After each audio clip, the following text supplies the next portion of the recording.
it chapter by chapter, one bite at a time. So many adventures and mountains we can climb. Take it word for word, line by line, one bite at a time.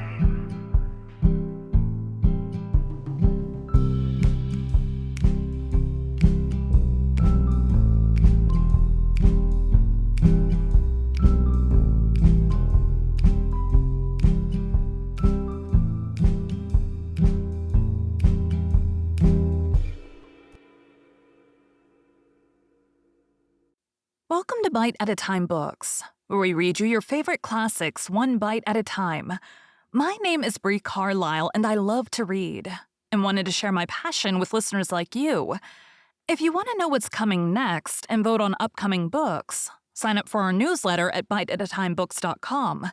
You'll also find our new t-shirts in the shop, including podcast shirts and quote shirts from your favorite classic novels. Be sure to follow my show on your favorite podcast platform so you get all the new episodes. You can find most of our links in the show notes, but also our website, biteatatimebooks.com, includes all of the links for our show, including to our Patreon to support the show, and YouTube, where we have special behind the narration of the episodes. We're part of the Bite at a Time Books Productions Network. If you'd also like to hear what inspired your favorite classic authors to write their novels, and what was going on in the world at the time, check out the Bite at a Time Books Behind the Story podcast, wherever you listen to podcasts. Please note, while we try to keep the text as close to the original as possible, some words have been changed to honor the marginalized communities who've identified the words as harmful, and to stay in alignment with Bite at a Time Books' brand values. Today we'll be continuing Les Miserables by Victor Hugo. Chapter 16.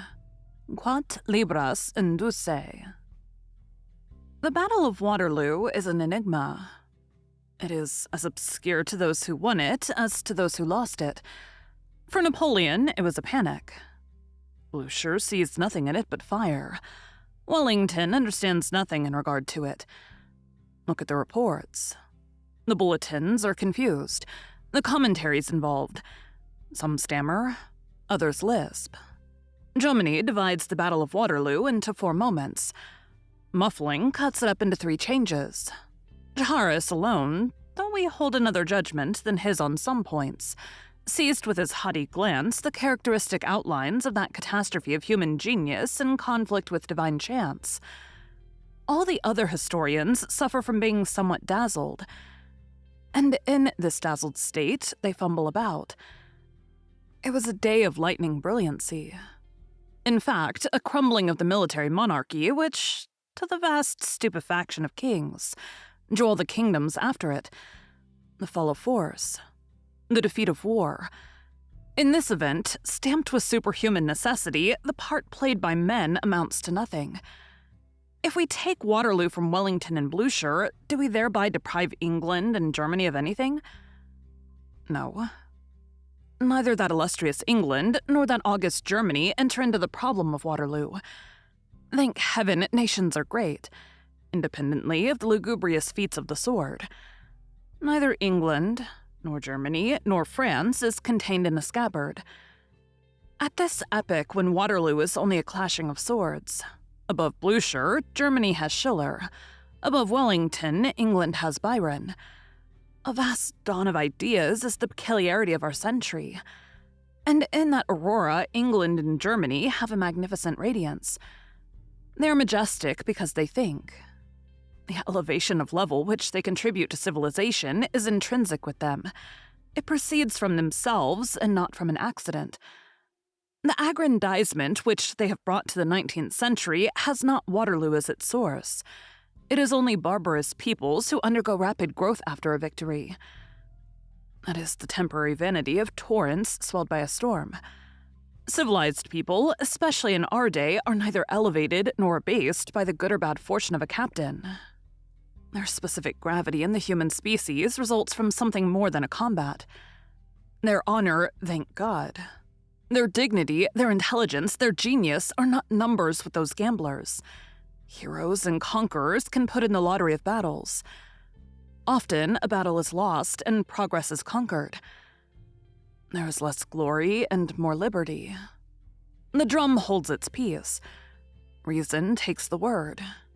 It is a game in which he who loses wins. Let us therefore speak of Waterloo coldly from both sides. Let us render to chance that which is due to chance, and to God that which is due to God. What is Waterloo? A victory? No. The winning number in the lottery. The Quine 11 won by Europe, paid by France. It was not worthwhile to place a lion there. Waterloo, moreover, is the strangest encounter in history. Napoleon and Wellington. They are not enemies, they are opposites. Never did God, who is fond of antitheses, make a more striking contrast, a more extraordinary comparison. On one side, precision, foresight, geometry, prudence, an assured retreat, reserve spared with an obstinate coolness, an imperturbable method, strategy which takes advantage of the ground, tactics which preserve the equilibrium of battalions, carnage executed according to rule, war regulated, watch in hand, nothing voluntarily left to chance, the ancient classic courage, absolute regularity. On the other, intuition, divination, military oddity, superhuman instinct, a flaming glance, an indescribable something which gazes like an eagle, and which strikes like the lightning, a prodigious art in disdainful impetuosity, all the mysteries of a profound soul associated with destiny. The stream, the plain, the forest, the hill, summoned, and in a manner forced to obey, the despot going even so far as to tyrannize over the field of battle. Faith in a star mingled with strategic science, elevating but perturbing it. Wellington was the Bream of war. Napoleon was its Michelangelo. And on this occasion, genius was vanquished by calculation. On both sides, someone was awaited. It was the exact calculator who succeeded. Napoleon was waiting for Grouchy. He did not come. Wellington expected Blucher. He came. Wellington is a classic war taking its revenge. Bonaparte, at his dawning, had encountered him in Italy and beaten him superbly. The old owl had fled before the young vulture. The old tactics had been not only struck as by lightning, but disgraced. Who was that Corsican of 26? What signified that splendid ignoramus, who with everything against him, nothing in his favor, without provisions, without ammunition, without cannon, without shoes, almost without an army, with a mere handful of men against masses, hurled himself on Europe combined and absurdly won victories in the impossible?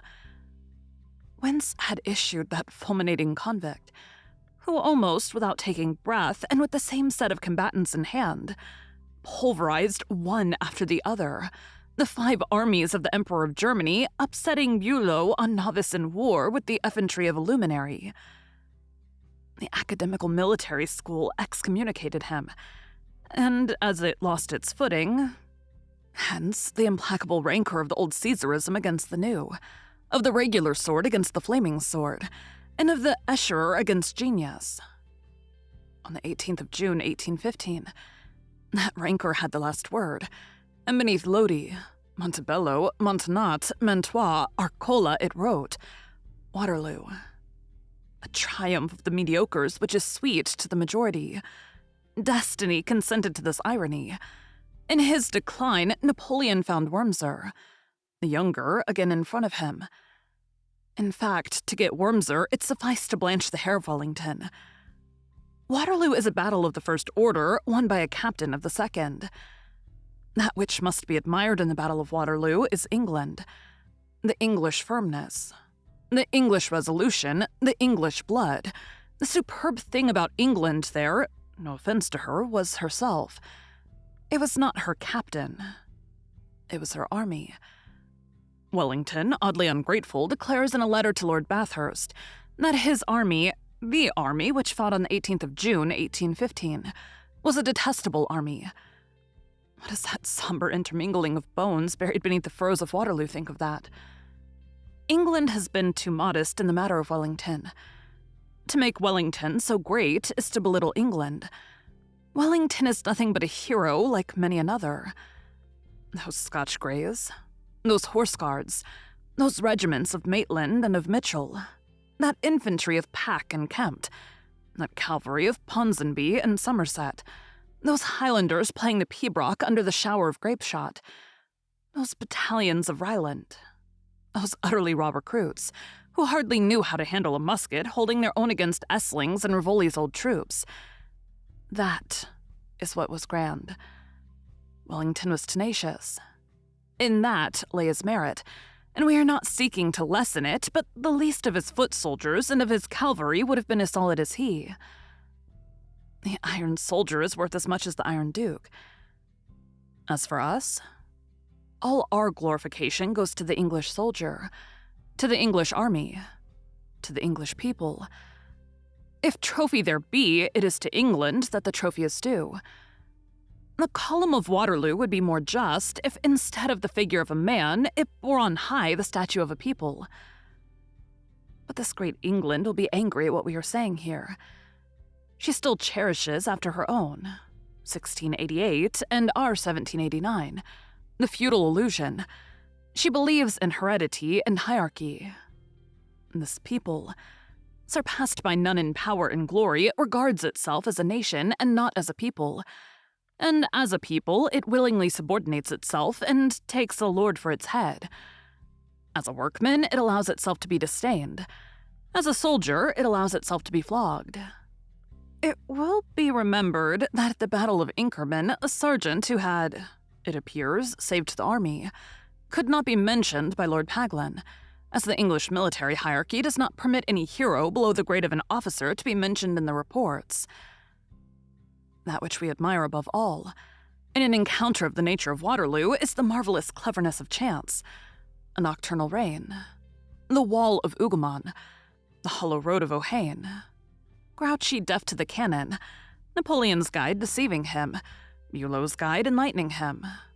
The whole of this cataclysm is wonderfully conducted.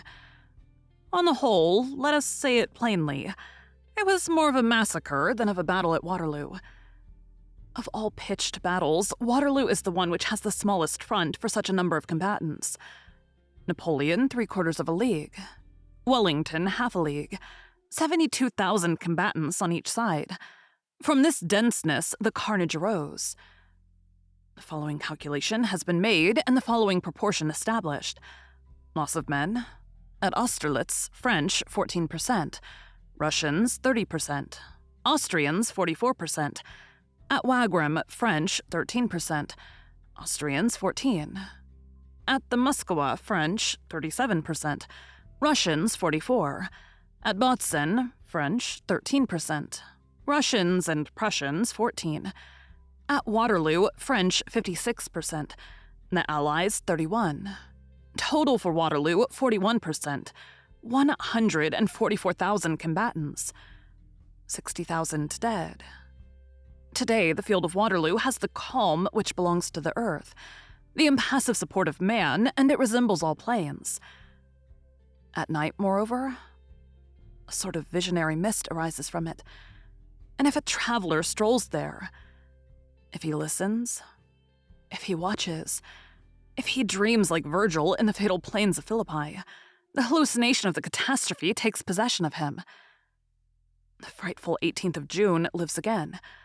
The false monumental hillock disappears. The lion vanishes in air. The battlefield resumes its reality. Lines of infantry undulate over the plain. Furious gallops traverse the horizon. The frightened dreamer beholds the flash of sabers, the gleam of bayonets, the flare of bombs, the tremendous interchange of thunders. He hears, as it were, the death rattle in the depths of a tomb, the vague clamor of the battle phantom. Those shadows are grenadiers. Those lights are cuirasses. That skeleton, Napoleon. That other skeleton is Wellington. All this no longer exists, and yet it clashes together in combat still, and the ravines are empurpled, and the trees quiver, and there is fury even in the clouds and in the shadows. All those terrible heights. Hougoumont, Mont Saint Jean, Frischemont, Hapelot, Plains Noir appear confusedly crowned with whirlwinds of specters engaged in exterminating each other. Thank you for joining Bite at a Time Books today, while we read a bite of one of your favorite classics. Again, my name is Bree Carlile, and I hope you come back tomorrow for the next bite of Les Miserables. Don't forget to sign up for our newsletter at biteatatimebooks.com and check out the shop. You can check out the show notes or our website, biteatatimebooks.com, for the rest of the links for our show. We'd love to hear from you on social media as well.